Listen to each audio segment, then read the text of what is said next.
There you go. I'm going to record the session.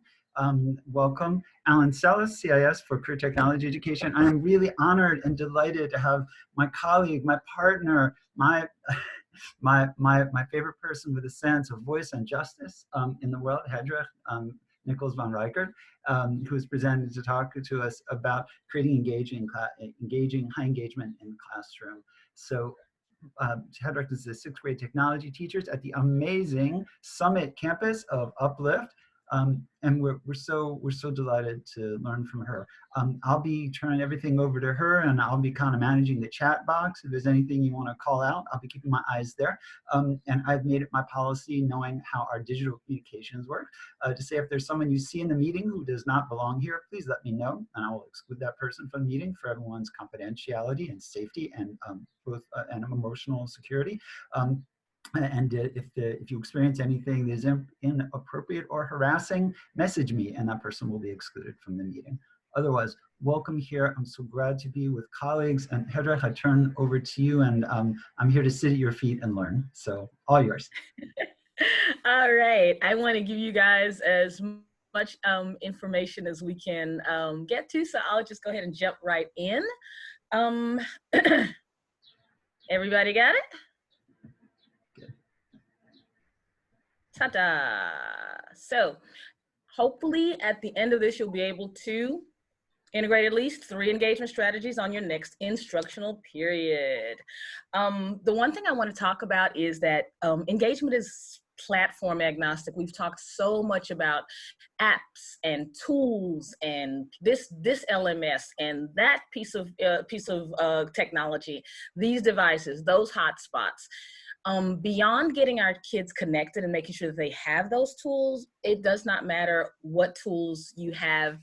It's really more about you and your kid. And if you got a heart for connecting with your kids, that's really the big part of what we'll be talking about. And then some creative ways around how you can do that.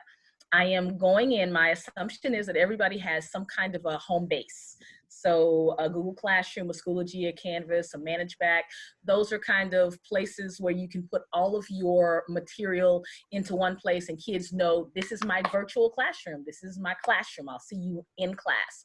If you don't have that, you can, there's a lot of things online about how to set up a Google Classroom. I recommend Google Classroom or Schoology. Google Classroom is extremely user-friendly, and it's about 3 clicks to set up and integrate your classes. So it also app smashes with a lot of different popular apps that you are probably already using. But that's a great place. You can even invite parents. That's a great place to start. Face-to-face learning, we've all pretty much talked about those tools. I'm sure that everyone has synchronous and asynchronous access. Let me ask you, if you do have that, give me a quick nod. If any of those things are still new, then shake your head. And okay, I got nods. Good. These are some examples. I have been seeing a lot of material online that features lectures. If that's something you're doing, I'd like to ask you to rethink how you want to engage with your students. I don't want anybody talking to me for 30 minutes. Nobody. And I talked to a teacher friend recently, and she said, yeah, you know, I lecture, I explain my notes for 30 minutes, and then they do an assignment for 30 minutes. Womp womp. You can do better. Nobody's talking for 30 minutes. I don't talk for 30 minutes in class. So I'm not going to talk to a screen for 30 minutes. So there's some ways to do some really creative. There's some terrible videos that are by some really popular learning on some really popular learning platforms. But here's an example of a good one.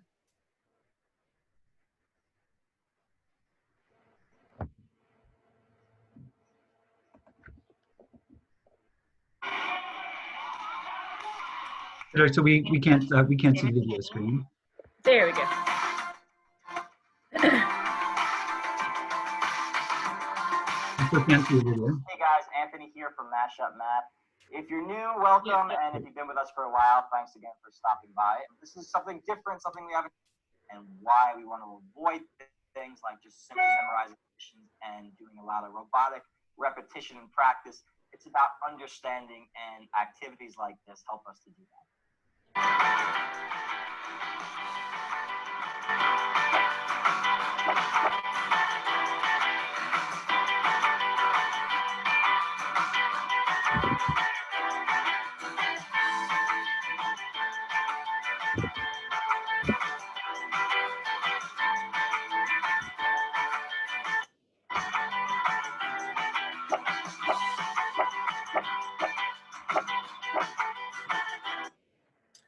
So as you see, why would I create content where I share my whiteboard and start to show kids, tell kids about fractions when I could look on YouTube, see this guy and share his stuff, and then do a quick mini lesson about how to do it? That's something you can do with your classes if you have 4th, 5th, 6th grade, 3rd, 4th, 5th, 6th grade. If you have small group, that's something you can actually do together online, and it gets the senses involved, which is something also we want to do. There are a couple of others. You have all of these. I am not going to play a non-example. A non-example is a teacher screen, a teacher in the corner, and lecture and sharing your PowerPoint. That's something I would really hope that everyone's going to get away from, especially since we might be at this a little longer than we think. And if you're still doing that in your classroom, let me challenge you to, again, YouTube is a great place to search for teachers who this is what they do. They don't teach, they produce content. And I don't reinvent the wheel. You don't have to. All right, for some reason, my screen is locking up. Give me a quick sec.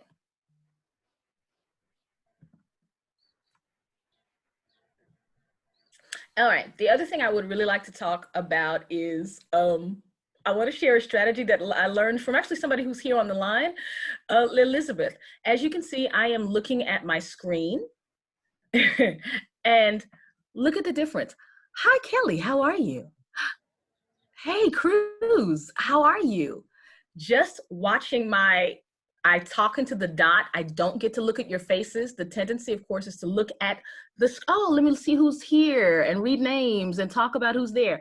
But when I call your name and say this, hi, Leela, it feels more personal. So that's a real big thing I'd like to recommend to everybody. Quick, easy, again, nothing new to learn, just do that.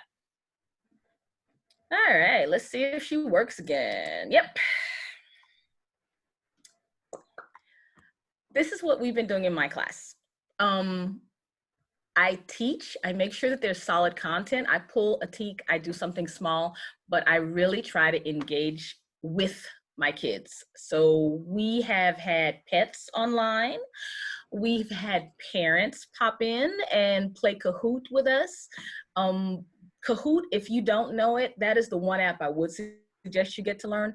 There are the most ridiculous and fun quizzes to play. It has lively music and kids absolutely love it. I've said, hey, let's play this, or let's try this one. No, okay, yeah, okay, but now can we play Kahoot? So try something like that. Have lunch together as a class. My class starts at noon. The break on my campus is from 11 to 12.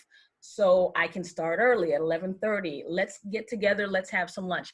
But the big thing is to humanize the contact that you do have, and also try to humanize the content. One thing I have not done, it's something similar though to what I've done, is doing a collaborative story. I did that with my classes. I taught a math intervention class last year, and it was a mixed ability group, a mixed grade level group, and there was just I'll use the word, there was no vibe in the classroom. It was just come in early in the morning and, get on IXL. And so I really wanted to kind of have a group feel, a community feel. And so we would write, while we were working, we wrote a collaborative story. And that's something you can do. You can you can call a person, give a prompt, and call your students out and have them write in the chat. And as soon as they write their sentence, have them tag the next person. So I would start and say, once upon a time, there was a ferret, Tracy. And Tracy gets to write, and Tracy goes on to tag someone else. And so those are ways that you actually, and when you record it, you have your story.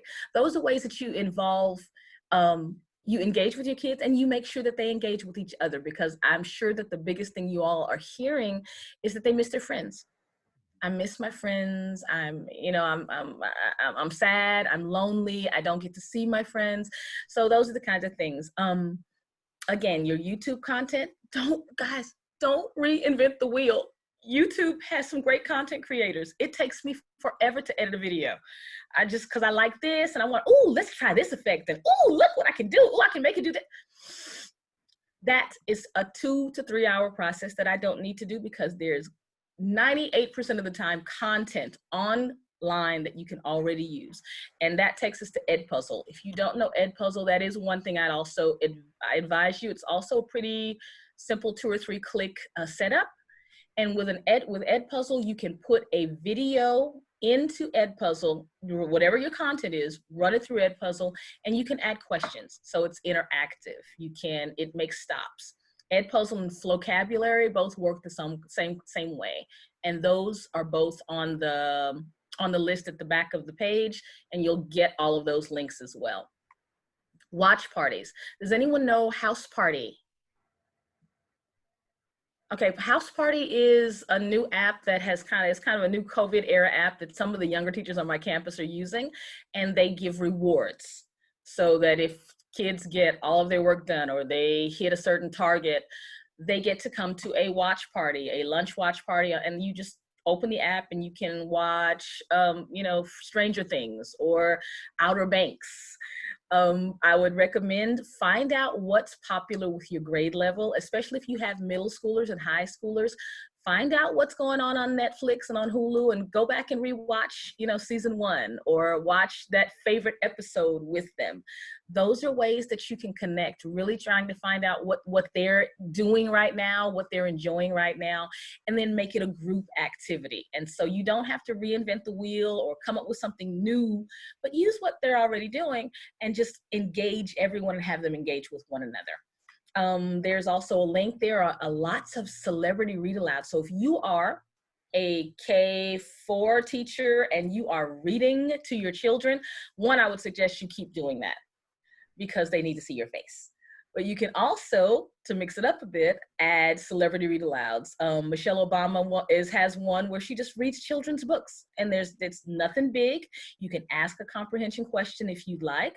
It's something you can also watch during your actual content class, and you can ask things about inflection. I mean, it's different from reading or having the class reading. You ask about inflection. Did she look up? How engaged was she with the book? Did she show us the pictures? And you get to do all those things as a class. A couple of things that I would also suggest. How many of you guys are on Instagram? You don't have to be on it. If you have an Instagram account, they have stay at home, a whole new filter collection. And one of those is Guess the Gibberish. And it writes things, it'll be I Pledge of Allegiance, but they'll write HIPE,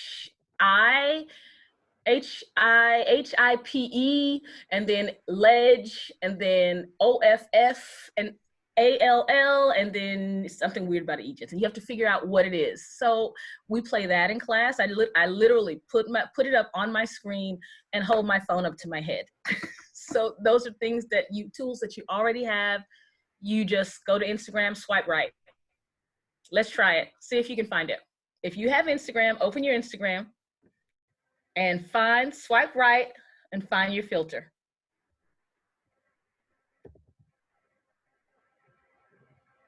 You can search for it as well. I had to go through, the first time I did it, I went through Instagram. Who found it?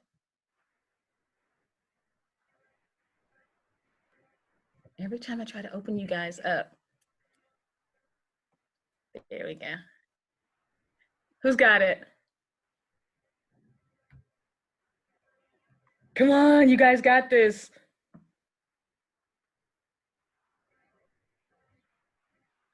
If you open this part, it says browse effects, and you should be able to browse and look for that particular. If you hit it, you'll get that. That's your stay home filters. And you can view effects, and it pops right up. There's my Guess the Gibberish. Anybody find it? All right, I'm gonna go swipe right, and then open it up at the bottom, browse effects, and then you get the whole new cool stay home filters. And when you click try it, where is it? There we go.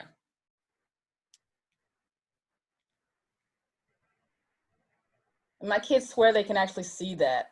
To me, it's backwards, but I don't know if you can actually see it. And there we go. There's your answer. So that's all I do. And they go, oh, I got it. I pledge of allegiance. Oh, wait, sorry. You have to then discard the video because it records it. So you have to discard the video.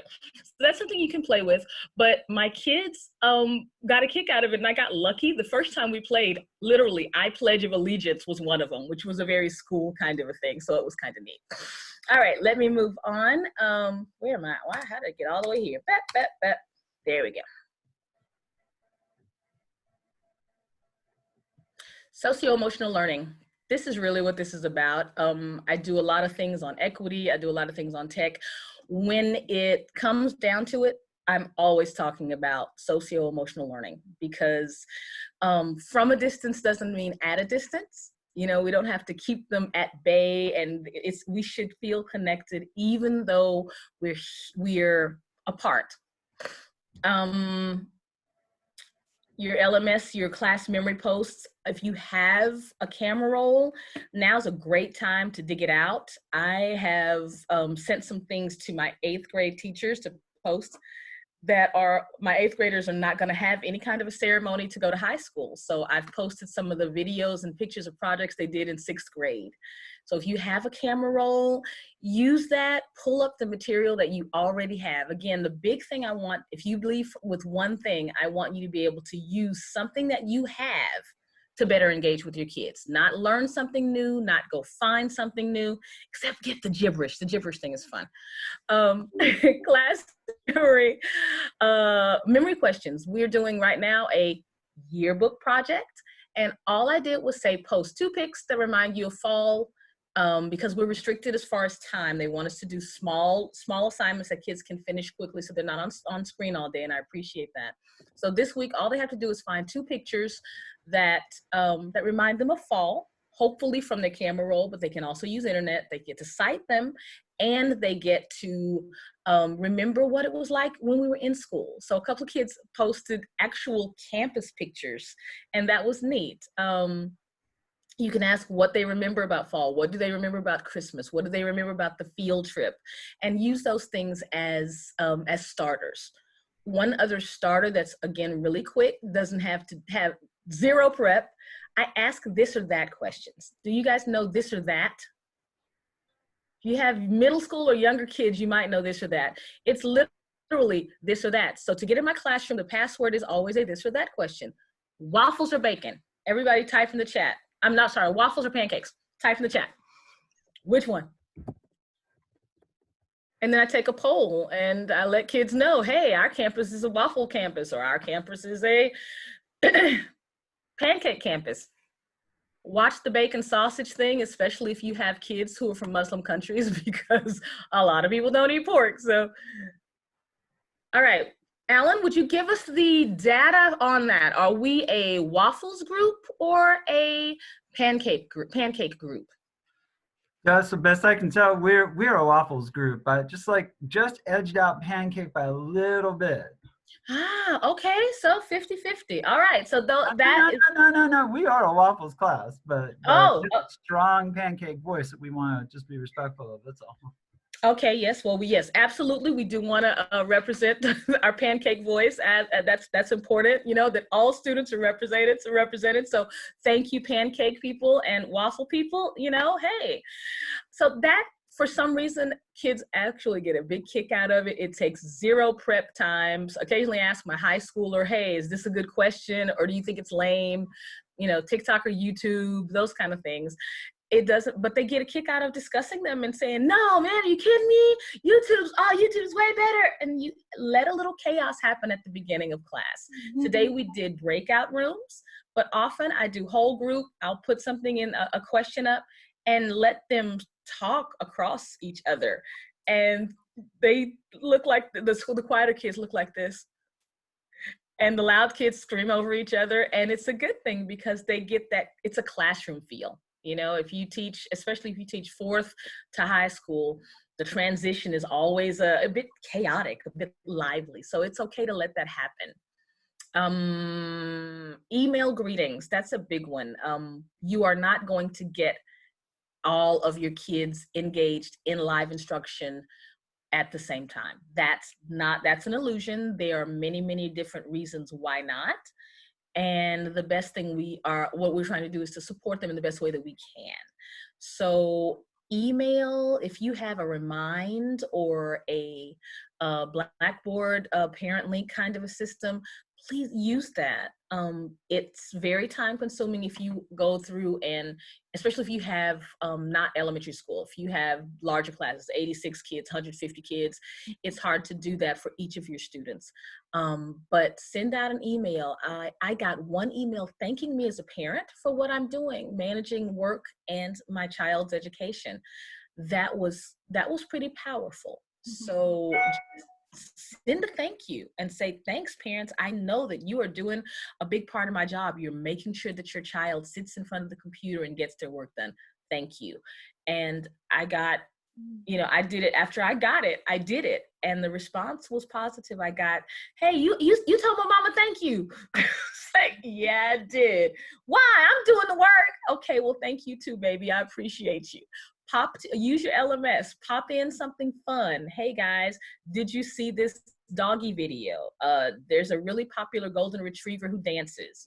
Pop something up like that so that it starts conversation. When I do something like that, there are usually, 10 or 20 comments where the kids interact with each other on my Google Classroom.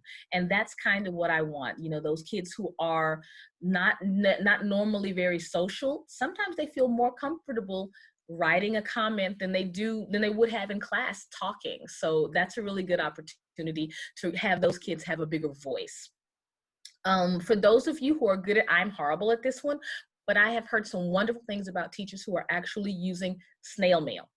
Use snail mail to send a note card, send a thank you. Getting actual mail from your teacher is a pretty big deal. And the other thing is, I'm sure everyone's seen the parades. There have been some really wonderful parades through neighborhoods. Drive by a couple of kids. I've got a couple of kids who are very social butterflies, and they're struggling right now. I've talked to the counselor, I've talked to their mom, but I know they're struggling. And I fill up my car. I filled it up once in the last 8 weeks. So, I'm not going to pollute the world or burn up a lot of gas if I drive to North Arlington, blow the horn and wave at the kid and say, you're doing a great job. Hey, how are you? Throw a pack of Skittles into his yard. That's a small thing. If you plan, 5 kids who you really need to reach, then make a quick drive-by. Make it a family thing. You know what I mean? Get your whole family out of the house. It's socially distant. You're not touching anybody. You're not touching anything. Your whole family gets out. Sing a silly song. It works for your family. It also works for those kids because there are a couple of kids who are really struggling. The big thing is that I also want to remind you is that I've had a friend. Let me go there. I've had a friend who loves teaching, and she simply says that teaching is wonderful when it's the kids, but oh my God, the parents. I won't call her name because I don't want to incriminate anyone. However, I will say that I have probably had more contact in the last 8 weeks than I have had all year. I'm pretty I always have my unit contact and hey, this is coming up. I'm super, super responsive. But as far as just calling and checking in or writing a quick note and saying, hey, I saw that so-and-so didn't do this assignment correctly. What are you dealing with? Can I help anyway? Do you need a device? Just really checking in. And that's something that, when they know that they're struggling and doing their best, it really makes their kids show up to class. When I say, oh, wow, I didn't know you were still working. Thank you so much for your service. That must be really hard to do 12-hour shifts at the hospital and come home and make sure your child has work done. How can I help with that? I can schedule an extra tutoring session. So instead of saying, let me know if you have further questions, my tagline now is, let me know how else I can help. because there's pretty much, even if I'm not online all the time, I have a really clear border because I want to be a mom. I want to be here at home for my family, but I make sure that I offer help. And so I have parents pop in on Zoom and they say, oh, thank you so much. I didn't know how this works. You guys have, even if you're just starting out, you already have that much more knowledge than a lot of your parents who don't deal with this at all. You know, nurses are not necessarily, they might be on TikTok, but they're not necessarily sitting in front of an LMS and a computer. So I will just say, reach out to your parents. For that, I really like Zoom. I know there are Teams, there are other things. If you have FERPA issues, you can cut off the recording part, but Zoom has a doorbell. And so it enables you to you can garden and cut Zoom on your office hours, and the doorbell rings and you still have time to, you know, wipe the sweat off your face, have a seat, and ask what questions they have. So if you can offer an extra office hour and send it to parents, that's a really helpful tool, because they're really overwhelmed. The biggest question I've had is, when are we going back to normal? So, you know, just kind of see what you can do. Put together, I've seen one district put together a town hall event. You know, invite your parents. We haven't had any parent events on my campus, but that's something that I usually do. Invite your parents to an event. See if you can get together with a couple of other teachers and have them come in asking their questions. You know, you probably don't want to give out any district level information, but everything that is learner faced, that's something that you can talk about. Student-student connection. I used the breakout room so that you guys would see how that goes. Alan, you set it up beforehand. Usually if I'm in class, I don't know who's coming every time, but you can set up 4 or 5 or 6 breakout rooms, and kids will automatically be put in a room to talk to each other. Let them discuss something. Let them fight about waffles or pancakes or Roblox versus Minecraft, but let them talk. And then when they come back, have someone share. Alan, go ahead. Yeah, Hedreich, so but this was actually, and I just want to hold up my own practice. This was the first time that I've used the breakout meetings. And of course I was scared because I thought I would mess it up. And, you know, like anytime you do something for the first time. So when I opened up the breakout rooms, it was so easy. You just click and people drop right into those rooms. It assigned people automatically for me. So, I mean, it took something that I didn't know how well it would go, and just made it simple. So don't be afraid of trying something new. You know, especially if it's your first time. So just want to give you that feedback. This was a learning experience for me as well. So I appreciate it. See, so it was super easy. And the first time I did it, honestly, it was a mess. It glitched, and I had to log out and reboot the whole system, and I lost half my class. Guess what? They came back the next week. They got their work done. It's okay. Things to do live in class. When they go to those breakout rooms, have them do a skit around something. And that's hilarious, but only one person has to speak at a time. So it's not a problem with feedback or anything. Ask them that if it's possible, if they can go in a bathroom so it's quiet, so you don't get, you know, the background noise of, you know, grandma and baby sister and the TV. But other than that, that works really, really well. If you're doing assignments, I don't know if Julia Fliss made it, but she has been having her kids do formal picnics, and she's been sharing that out. So post the things that you would be posting in a class feed, post them in your Zoom session, and have kids put their links in, and then do a gallery walk. Have them, for their assignment, give peer feedback. And again, those are ways to get kids to interact with each other and to really get that social component back into your classroom. Flipgrid is wonderful. I would definitely suggest it. Go ahead, Alan. I just want to ask you to take a step backwards. Tell me about how you do the gallery walks, because I can think of a bunch of different ways, maybe different tools. How do you, like, what do you use? The chat window? Do you use a Padlet? Do you use how do you do the gallery walks when you do them with your kids? Think backwards from class. When you do a gallery walk in class, everybody puts their work out and you walk around the class and do it.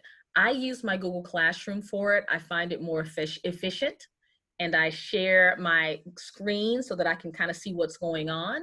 And I have kids pop into that feed, for example, my 7th graders just did their e-portfolios. They redid them from 6th grade and updated them. So everybody put their links into the feed, and I assigned them into breakout rooms, literally as they pop their links in, the first 2 students, okay, Dewan, Johnwin, you guys are together. Alexis, Melody, you guys are together. Helena, Anna, you are together. So and Hedreich, do you have your kids popping their links into your Zoom chat? No, into my Google Classroom. Yeah, we go back because their work is in Google Classroom. So anything I do, that's why for me, that home base, I say, guys, that's smart. So you keep them in a space that they're used to working. Great. Yeah. And you share that out on the screen and you assign them from that space. So they just have to be in one digital space. They don't have to jump back and forth. That's great. No, that's so helpful. No. And I go there, and that's why I share it. I leave my Zoom open because a lot of people have slower connections. And so I say, cut off your camera. You can even leave the Zoom. And I go and I manage, I stay on the Zoom, but I have double screen, and I make sure that I manage the Google Classroom feed and I ask questions. The other thing, and I forgot to mention this earlier, assign class jobs. It's too much to teach, answer in the chat, go and look and see what's in Google Classroom, share your screen. All of those things are too much. So I always assign, as soon as I get on, I assign a trustworthy student to let kids in. And they know they can only let kids in who are in our class. So if you get some kind of, Mr. Dover, Mr. Ben, you don't let that person in because you know that's not an actual student. It's a middle school kid who's gonna give you some trouble. So let someone host. Then you can actually have somebody else share the video. You can go to Google Classroom and say, hey, I want you to manage the chat there. Let me know if there's something I'm missing.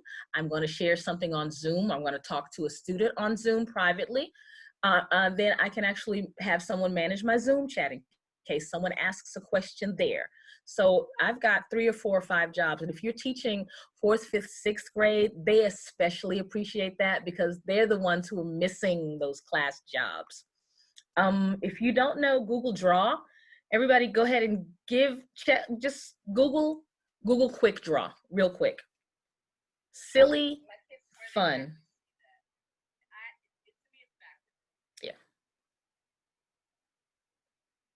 All right, if you got it, give me jazz hands. And I still use that instead of my, instead of the reactions because they're quicker. So Google Quick Draw is, you just doodle. And if it recognizes, oh, this is a, oh, I know, it's an elephant. So it's fun, kids enjoy it. They can play on their phone.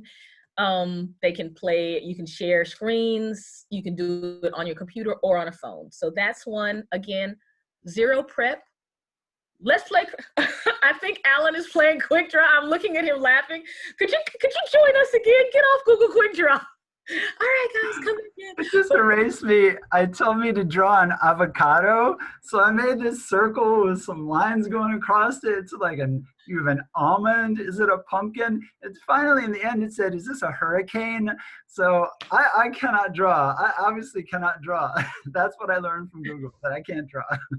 And that's it. But it's good fun. It made you smile. Again, you went 2 minutes, not less. 60 seconds to find it, 60 seconds to draw, and all of a sudden, oh, wow, this is funny. So you want to just have some laughter in your day. It only took me 1 second to know I can't draw, though. That's all. No fun. Oh, let's see what else. House party events, I had that. Reward duets. If you don't TikTok, don't TikTok. That's okay. If you do TikTok, and TikTok is not all about dancing, I have 2 teachers who are friends, and one teacher dyed the other teacher's hair green. The kids loved it. That's I think her class challenge was, if you guys reach whatever this target goal is, you can tell me what to do with my hair. So her friend cut her bangs and dyed her hair green, and then she dyed it several different colors. Beautiful, but something you can do. Make your kids, my kids wanted to see my house. So I literally walked through my house and showed them my home. Luckily I had cleaned. Games, guys, tic-tac-toe, rock, paper, scissors. I mean, these are things that are not huge They're not big prep things. There's nothing to go and learn. You don't have to burden yourself with a new app. Use your whiteboard setting and have 2 kids play tic-tac-toe. You can have them call out where they want to play. I mean, I've seen dogs play it on TikTok, so I'm sure it's possible. Rock, paper, scissors, call 2 people out, play an elimination round.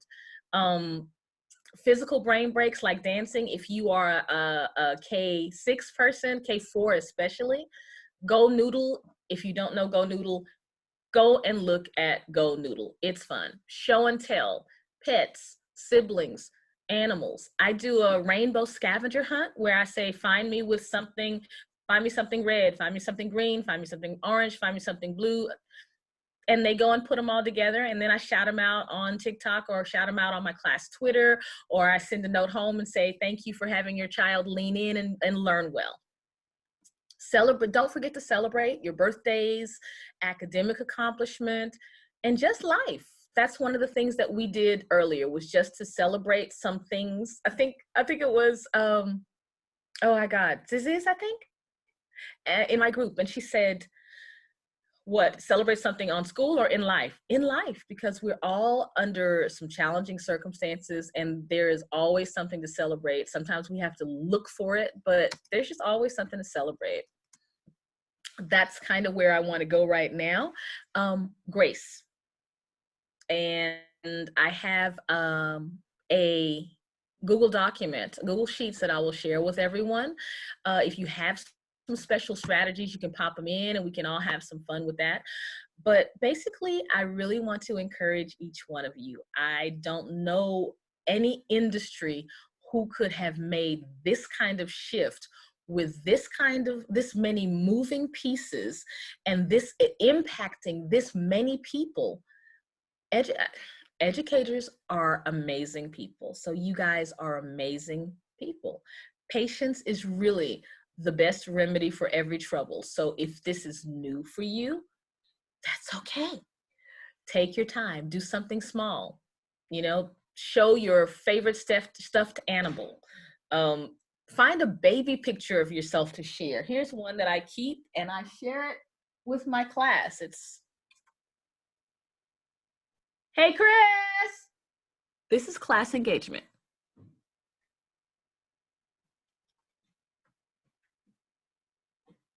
I am borrowing my son. This is before. Cheek, please. Thank you. This is after. That's a show and tell. It had no prep. I keep this picture on my bedside table anyway. My office is in my bedroom. So think about how simply you can connect with your kids. Don't think apps. Don't think platforms. Don't think you have to be the tech mogul between now and fall, because we might have to actually still be online and it's going to be a soft start and we're going to, that's probably true. But pick 1 or 2 tools that make you feel comfortable and make you feel like you are able to connect with your kids. Because these 7 strategies are great. They're talking about what kinds of things you can do in class, but basically I want you to make sure that you simply connect with your kids. Alan, go ahead. I just want to amplify that voice, because you do not, just listen to that we do not need to force ourselves to be perfect, to be good. We do not need to force ourselves to be, the expert of every single piece of technology, to use some technology. It feels like so much pressure is taken off of us if we can just say, we should learn one thing. Like if we're going to up our game by 1 new tool, then we're good. Then we're good. We don't need to hold our, we differentiate for students. Okay, we differentiate for teachers and staff leaders also, right? So everyone's got to learn forward at their pace. We have to be compassionate to ourselves as we're leading our kids. So I want to just thank you and appreciate you for putting that message out. Yeah, that's my big one. Just want to go back really quickly to because when my thing glitched, I missed the strategy. So that's what I'm hoping you can do. integrate at least 3 engagement strategies. If you know what they are and you're rushing to get to another class, I would love to have you pop those into the chat. And Alan, I'm going to also ask you to look for my group leaders. Also pop what your successes were. We'll share those out at the end.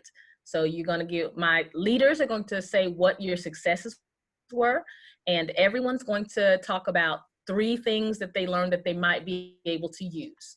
That was your strategy 1, to have some kind of a home base, but basically engagement is about engaging with your kids.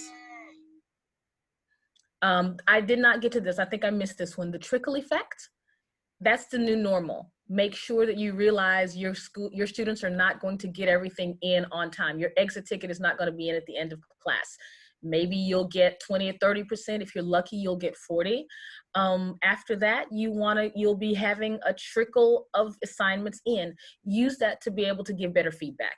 There are lots of issues about that. We all know what they are: the motivation, supervision, independent learner skills. That's something that I think everyone's going to grow in as we go over the next 18 months to 2 years. Make it your friend. I plan my instruction in 3-week arcs. I'm so glad I went back to check for this. I give a part of an assignment the first week, and I don't grade that until 3 weeks from now. I give a reflection about the first week, the second week, and then I can see what their challenges are. And then the 3rd week, I do some kind of peer feedback, and then I finally start grading the 3rd and 4th week. And that gives kids really the chance to get everything in with all of the classes that they're balancing. So befriend the trickle effect. The social-emotional learning, strategy 3, just connect with your kids, connect with your parents, and have your kids connect with each other. Strategy 4, your teacher-parent stuff. Woo, big one, big one, big one. Love your parents. They're doing the best they can. Number 5, student to student. Number 6, have some fun. Make time for something social in every class. That's going to be your big thing. And again, having some fun also right here. Keep it right here. See, I'm looking at y'all. Hi guys, I'm looking at you. Make sure you use that eye contact. Number 7, there we go. Give yourself a lot of grace. That's what I want to leave you all with. So, Alan, what kind of successes do we have? So the one success that I saw come from the chat is I grabbed some Muses shoes and Mardi Gras beads just in the middle of a lesson. It was a grab and go. It was a grab and go show and tell. And another thing that was mentioned by the same person was offering some private lessons, private time. And that's I've talked to other colleagues, and I've heard people, with students that are like, I was successful when school was in person, and I'm floundering all of a sudden. So students with just a little bit of kind of a little bit of love, just a little bit of personal attention, just turns on a light bulb for them. So those are the things I see coming in. And I will say, use Zoom, because Zoom, you can say, okay, guys, you can reach me between 12 and 2. That sounds like a long time. And it is if you're sitting in front of your computer, but the Zoom has a doorbell function. And you can use that doorbell function. You can do, well, you can't vacuum, but you can do almost anything else. And when the doorbell comes, you can come back to your computer. You can use your personal computer and go and watch, binge watch something on Netflix, and then pop back in here and say, hi, what can I help you with? So, use that doorbell function. It is a lifesaver, and it offers you the flexibility to be available to your students without having you literally staring at your screen for hours a day. What else we got? I know Meredith's got some good things, and you may chat, or you may also unmute and share with us. I love to hear voices. For our successes, I didn't want to type them all because we had so many. So in our group, the educators talked about how really they are feeling pretty positive about the work-life balance, that we're actually balancing our home lives and work lives pretty well.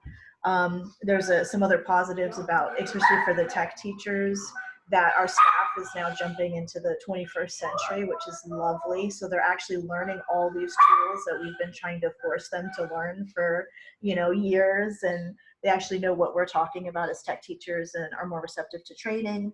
And we have some teachers making new communities, thinking about how we can come out stronger from this quarantine, and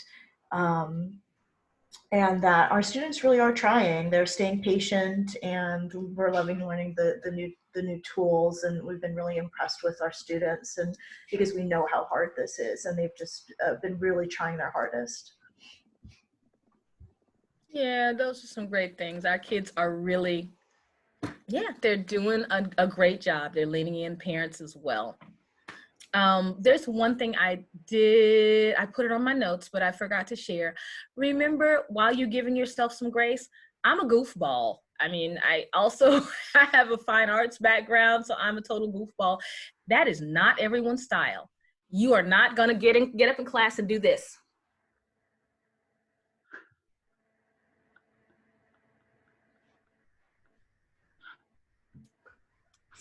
I do that in class as well, actually in physical school.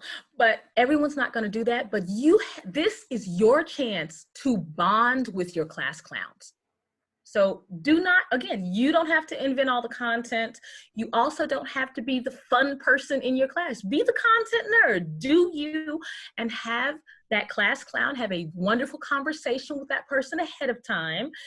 Find out what they're doing to make sure that it's school appropriate. And let that person host your class for 5 to 10 minutes, and let the class have some fun. Let them do the gibberish thing. Let them do you will have kids who are, They want it. They want to be the leader. They still want to engage. They want to, can I do it, Ms. Nichols? Yes, baby, you can. When do you want to sign up? And that's something, generally, if you're not the fun person, you're a whole lot better at spreadsheets than I am. So then go ahead and make sure you allow that student voice to be amplified. Let your students lead. That's the most wonderful thing you can do for them in really creating independent learners, because I do believe there are going to be some challenges over the next 18 to 24 months. So you want them to be prepared to use their voice to be independent learners and to lead. For me, Alan, are you going to pop in that link, that last slide link, so that everyone can have access to that? Let's see. So I don't have the final slide is sitting on my desktop. Here's what I am going to do. I'm going to email everybody a link to the video. And I already sent everyone who RSVP'd, I sent them that slide in my email. Perfect. So everyone's got it in hand. It's got all your app links and strategies. So we should be good for that. But everyone's going to get a follow-up. Okay, well, I will thank you all for coming. Some of you are here just because you wanted to support me. Thank you very much. I know that I see what you're doing with your own classes. I hope that I taught you something, because you guys could teach me a lot. So I really want to thank you all for coming and for being a part. Meredith's session was amazing. I got her video. Are you sending out all the video links, Alan? I'm going to send out, yeah. And by the way, before we close, one last question that it sort of went to me. I think it should have gone to you or to everybody. Just how many times a week do you meet with your kiddos? Okay, so one group, one private, so two whole group, right? That's awesome. That's good. So you get continuity and a feeling of like real connect. That's great.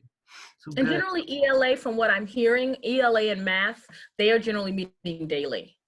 In a lot of districts across the nation, across the world, ELA and math are, Right. And by the way, and for people who don't know, so Hedreich is a tech apps teacher, so it's like in the realm of in the zone of specials. However, I want to come down loud and clear that we do not need to have our kids online daily. I mean, I think we need to really think about respecting the needs of the kids and developmentally where they are.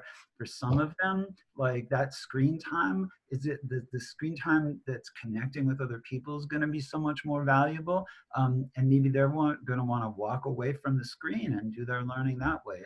I mean, we really have to be thinking about that, because human beings were not built to be just glued into screens, you know, like you were talking about. We need some flow, and same as we weren't built to just sit and listen to a lecture. So I appreciate that we're looking for all these ways to connect to the heart and the soul of the kids. And amazingly, kids' brains are connected to their hearts. Like, they are all connected. And if you lose one, you know, as you say, we got it. You want to get to the heart, you'll get to the brain a lot better. So I learned tremendous things in this session, and I appreciate you, Hedreich, so much. Really good learning. I walk away with some new ideas that I never would have gotten to before. So bravo, thank you. Thank you. Oh, one last thing. I just popped in. Oh, thank you guys. I just popped in Matt for Maple. If you are on Twitter, if you're not on Twitter as an educator, I would suggest it. There's some wonderful hashtags to follow.